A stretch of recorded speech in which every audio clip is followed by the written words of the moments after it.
Next, we're going to go over Chapter 18, Safely Lifting, Moving, and Positioning Patients.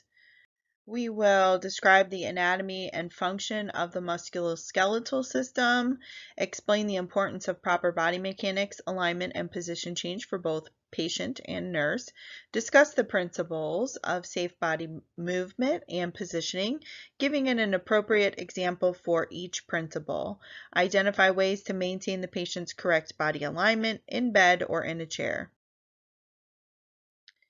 So, let's just go over the musculoskeletal system. We have bones. There's 4 different types of bones. You have short bones, long bones, flat, and irregular. Joints are a union of 2 or more bones, and your joints move freely. Then you have bursa, which is a small fluid-filled sac that provides a cushion at friction points in the joints. Skeletal muscles are striated muscles surrounded by a connected tissue sheath. A tendon is a fibrous tissue that connects muscle to bone. A ligament connects a bone to cartilage. Can't talk. Cartilage is a fibrous connective tissue. It acts as a cushion.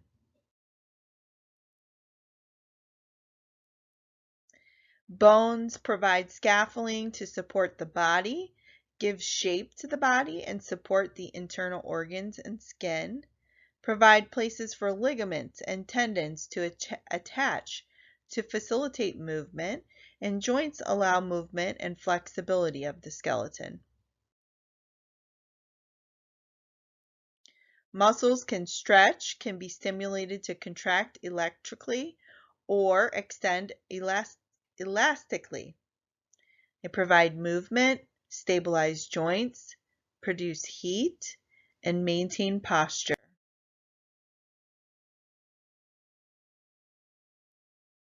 So what changes as we get older? Our bone mass, we might lose bone mass, and that could lead to osteoporosis.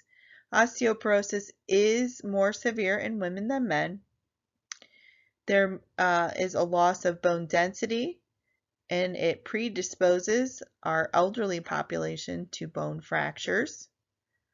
Muscle cells are lost and replaced by fat cells.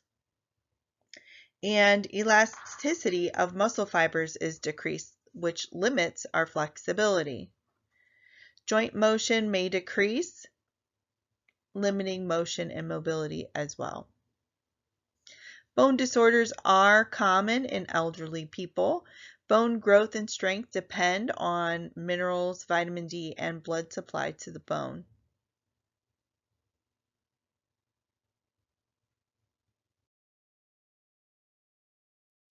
Back problems are often a result of persistent bad posture, a sudden movement that strains the back muscles, or poor lifting techniques, all of which damage muscles or vertebrae.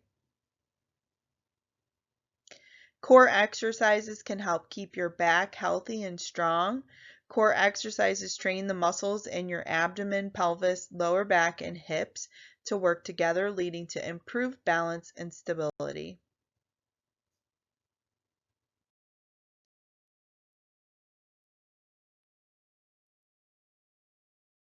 It's always better to wait for help than risk injury. Use devices such as mechanical lifts and transfers or roller boards when available. Bones and muscles of the legs are strong and can be used to protect the back. When you lift heavy objects, you need to bend at the knees, never carry more than what is manageable, and make sure that you review OSHA's guidelines for lifting and supporting weight in your workplace. Here is a good example of good posture and body mechanics. When picking something up, you want to squat down and use your legs, not your back. Few injuries are as sudden and painful as a strain or a sprain. Muscles, tendons, and ligaments stop functioning normally when we have a strain of some sort. A strain occurs when a pulled muscle or tendon is twisted or stretched beyond its limits.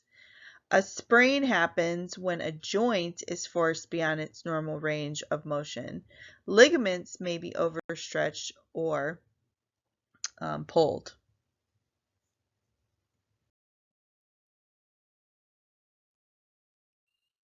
Contractures are resistance to stretch is damaged muscle that pulls a joint into a fixed or a frozen position. That's a contracture.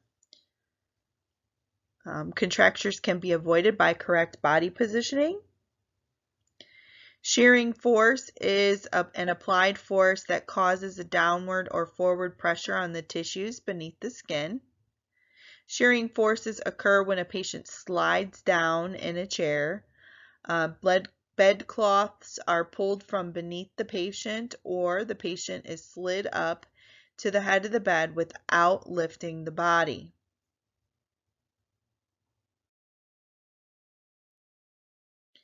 Here is a figure of the correct standing body alignment when a person is standing up. Here is correct sitting alignment.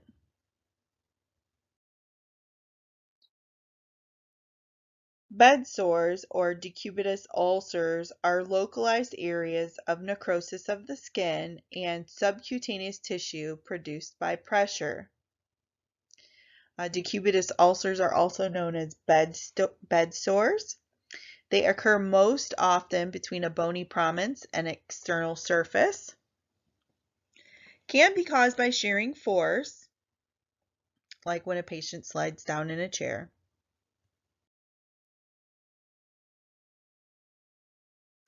Application of the nursing process or data collection. When assessing the patient's standing body alignment, start by noting the head position in relation to the rest of the body.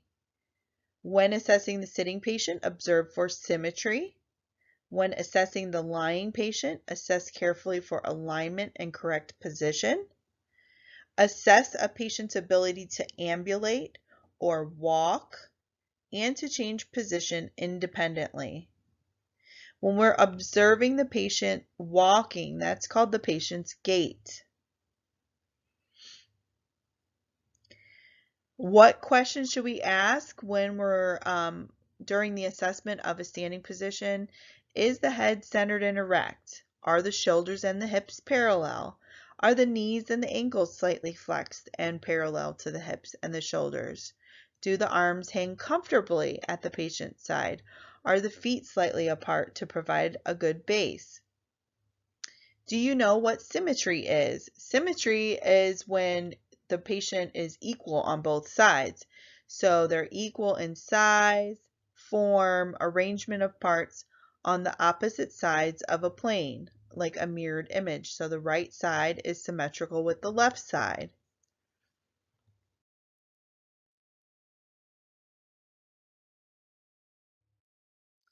Therapeutic exercises prevent injury and immobility. They restore function of muscles, nerves, bones, and joints. They prevent deformity and stimulate circulation. They build tolerance and endurance. Data collection during the assessment phase gives information about how to best promote independence or assist the patient.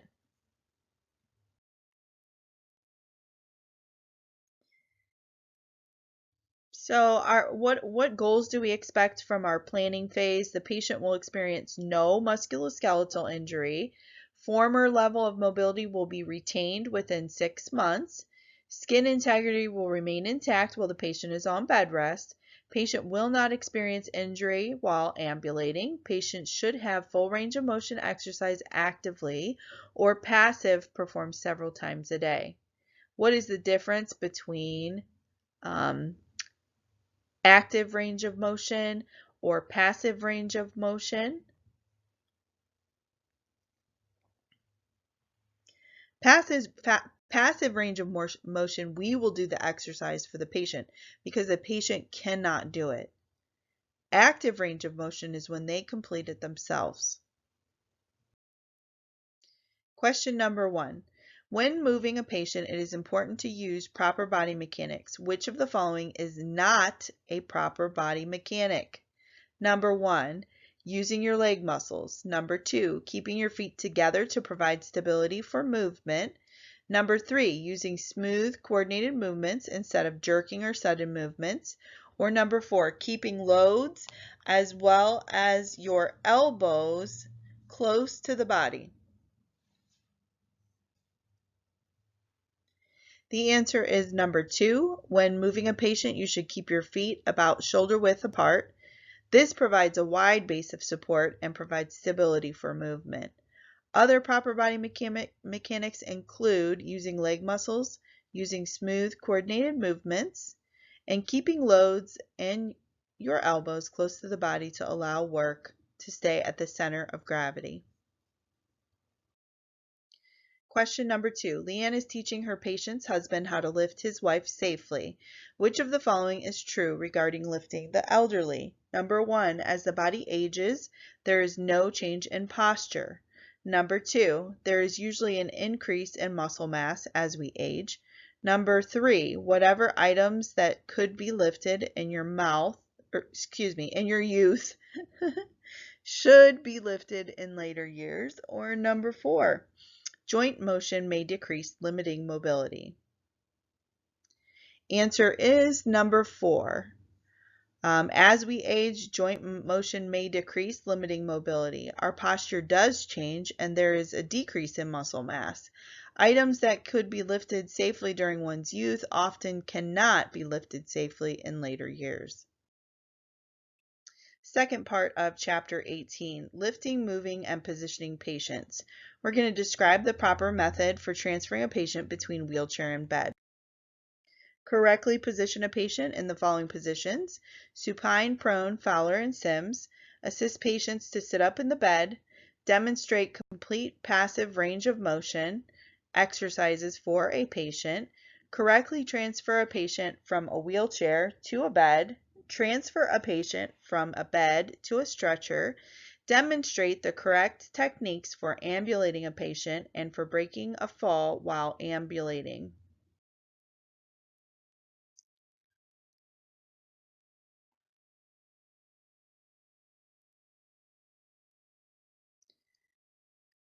So when we are doing positioning, when we are providing different positioning, it's very important that we provide proper draping.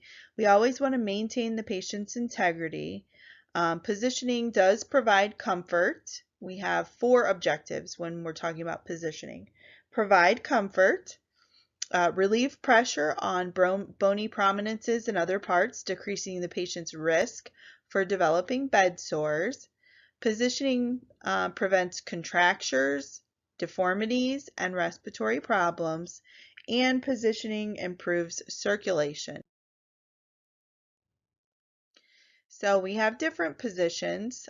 We have supine, where a patient is lying on her back. So I want you to remember spine and supine. Spine is spelled S-P-I-N-E. Supine is S-U-P-I-N-E. So the patient's spine is laying on the bed. The bed is going to be our frame of reference. Okay. Fowler's position is the supine position with the head of the bed elevated 60 to 90 degrees. Often I want you to think of high Fowler's as the 90 degrees. Fowler's is more around 60 degrees, okay? Semi-Fowler's is right around 45 degrees, somewhere between 30 and 60 degrees, but right in the middle there at 45 is perfect. And that's supine with the head of the bed raised 30 to 60 degrees, probably right around 45 degrees. Low Fowler's is when we have the patient supine and the head of the bed is 15 to 30 degrees elevated.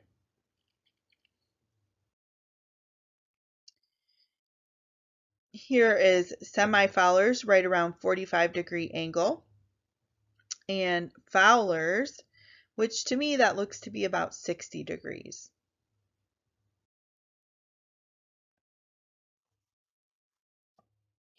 Then we have dorsal recumbent position. This is when the patient is supine with their knees flexed and their feet flat on the bed, used for many procedures and examinations.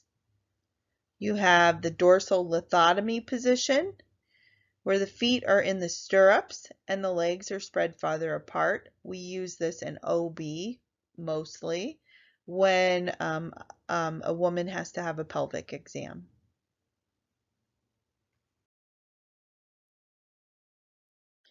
Here's a picture of dorsal recumbent, and here's a picture of lithotomy.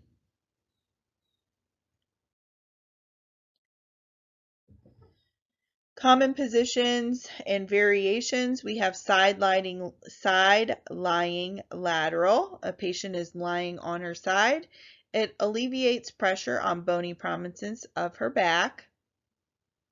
You have oblique side lying position. It removes pressure from shoulder and hip. Sometimes it's easier for patients. And then Sims position, a variation of side lying used for rectal examinations or insertion of tubes or suppositories.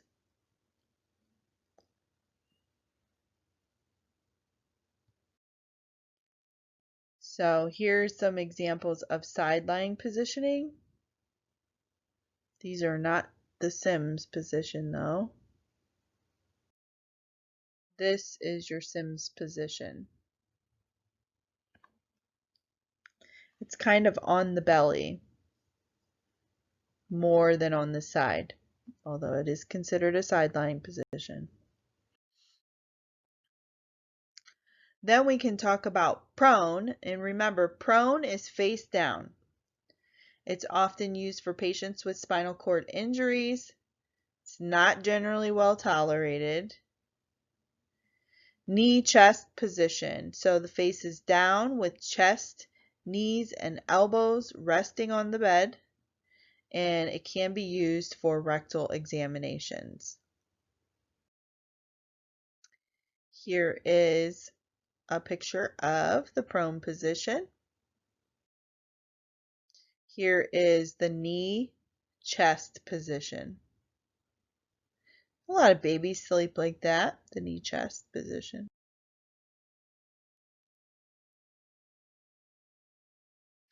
So if we want to prevent deformities of the hip, we want to prevent external rotation, where you're going to use a trochanter roll.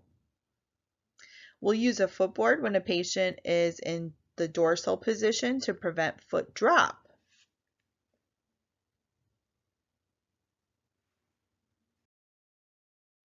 Devices that keep extremities in the best position may be used to reduce loss of function. Safety is the most important factor for the patient and the nurse. The nurse must use good body mechanics and balance. Communicate actions to the patient and ask for the patient's help and guidance if necessary. What we're referring to in this slide is when we have to move somebody up in the bed. We are going to use a lift sheet. Those of you who have STNA experience probably are very familiar with this. You're not going to do it by yourself. Hopefully you have somebody that can come in with you and help you. Each person gets on one side of the bed. You grab to the opposite sides of the bed. You're both going to face the bed and use the sheet to move the patient up in bed. Both of you will grab ends of the sheet, count to 3, and then move the patient. Another thing that you want to do is have the patient cross their arms and kind of give themselves their own like little hug. They're going to cross their arms, and they can also put their chin to their chest. That's going to avoid a lot of discomfort for the patient potentially. Here is a picture of a patient using the trapeze bar. Here is a picture of the trochanter roll.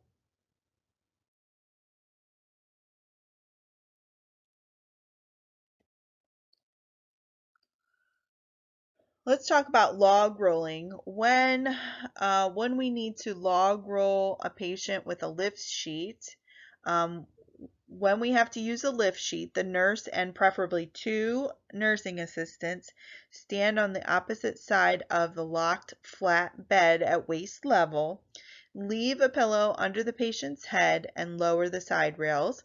Place pillows, if needed, between the patient's legs. All workers face the bed with one foot slightly in front of the other. Roll the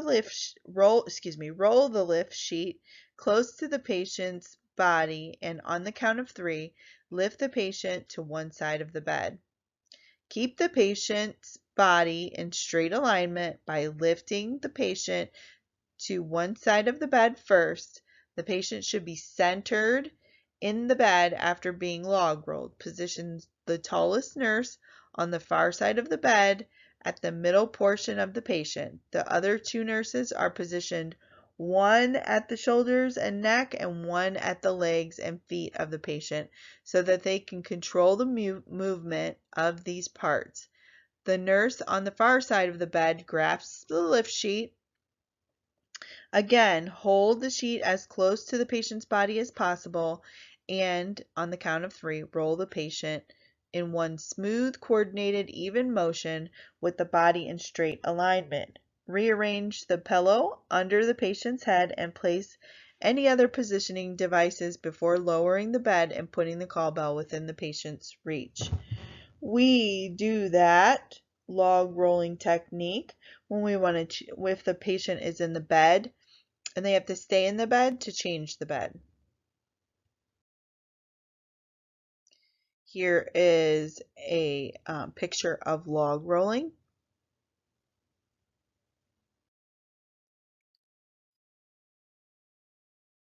And we're going to show you the picture of log rolling without a sheet. So we're just going to use our hands.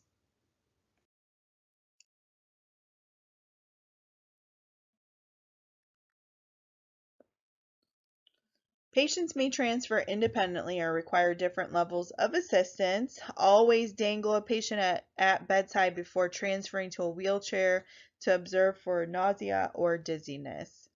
Remember to lock the wheels on wheelchairs or gurneys before attempting to transfer a patient. Stretchers used for transporting a patient who is unable to sit in a wheelchair. Either lift equipment or 2 nurses should transfer a patient to a wheelchair if the patient is unsteady, weak, or heavy. Determine how much help you'll need to move or transfer the patient.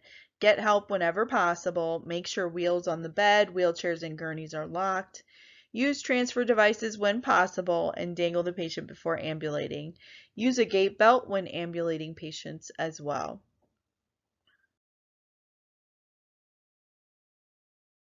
A transfer belt or gait belt should be used to ambulate or transfer the weak or unsteady patient. It is made of tightly webbed canvas material and is very sturdy.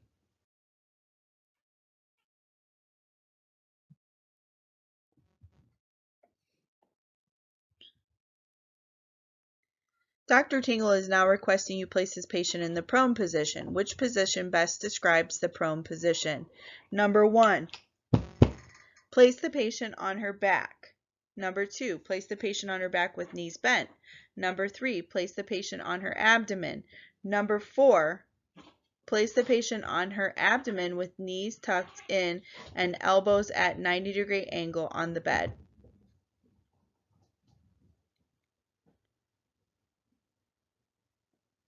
The answer is number 3. Prone position is when the patient is lying on the abdomen. When you place a patient on her back, it's supine position. When you place the patient on her back with her knees bent, it is the dorsal recumbent position. And when you place a patient on her abdomen with knees tucked in and elbows at a 90-degree angle, that's the knee chest position. Question number 5. Which of the following is not a position device? Number 1, pillows. Number 2, boots. Number 3, footboards. Or number 4, blankets.